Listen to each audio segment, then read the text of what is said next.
so long it's like alchemy.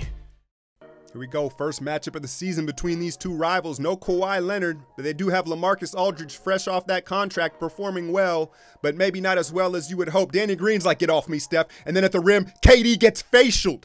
Now, KD's second in the league in block shots, but to become truly elite, you've got to be able to use both hands. He needed to use the left to block that. But early on, this is maybe the scariest moment of the season. And even the San Antonio crowd realized what may possibly could have happened on that play. And when your basketball mortality flashes before your eyes, sometimes it wakes you up. And you saw a very serious, dialed-in Steph Curry the rest of this game. San Antonio leads the league in offensive rebounding, and the two 7-footers dominated the glass early in this first quarter. Rudy Gay, 3-ball, very impressed with the way he bounced back from his Achilles. Ginobili comes in, he's always gonna chip in, and this is a trend when these two teams meet. Pay attention. San Antonio always blasts the gates open on the Warriors. Steph, 2 huge 3-balls to end the first quarter, gave Golden State life. Kyle Anderson kind of playing the Kawhi role off the pick and roll, the size, the patience, pow with the soft finish at the rim.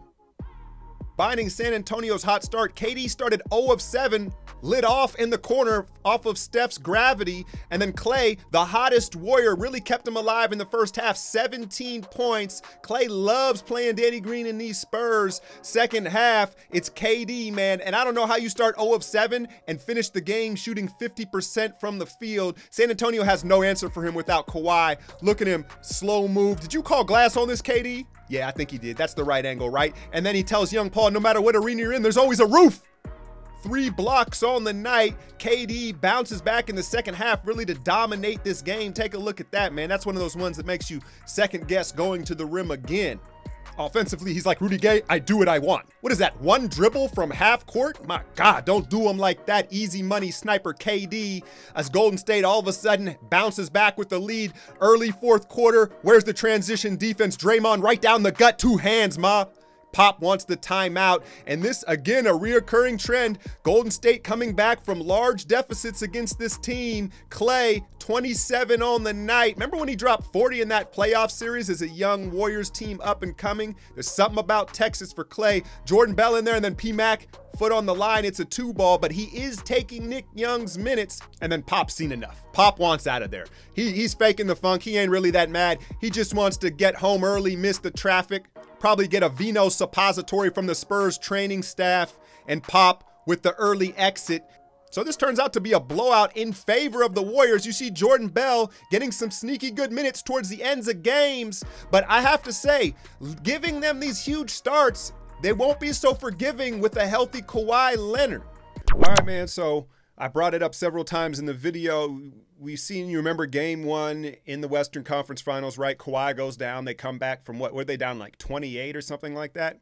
But if you pay attention, even in the regular season matchup, San Antonio always jumps out to a big lead, and then the Warriors kind of always tend to come back and even make it a blowout, man. And it's San Antonio kind of reminds me of like an old fighter with like a lot of heart and a lot of spirit. They come out with just believing they can win and just going full throttle, but ultimately it's like their body betrays them. They just can't sustain it and do what they need to do.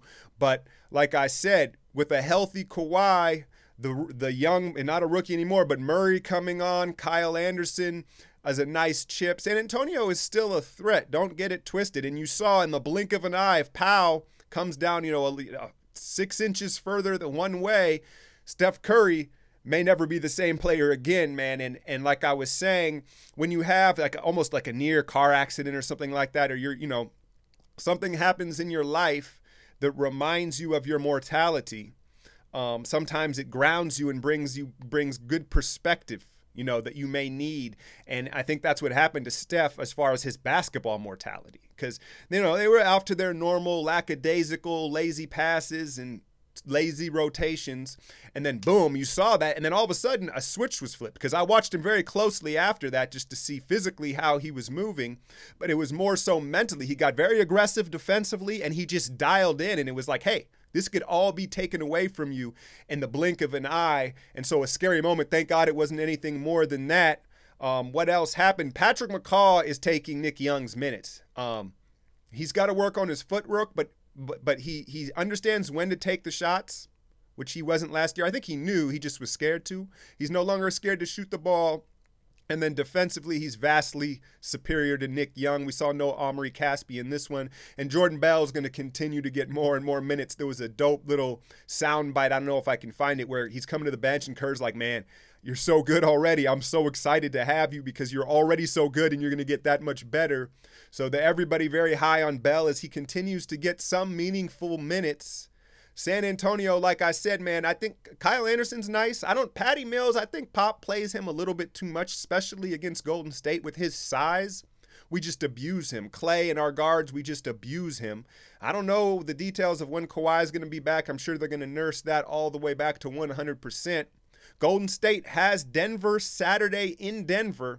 Now, Denver's off to a disappointing start. A lot of people, including myself, picked them as a playoff team.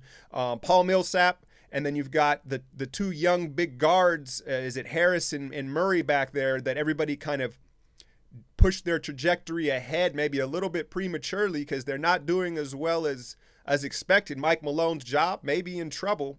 That said, going into Denver, the greatest home court, home field advantage in all of sports. They're going to play super fast.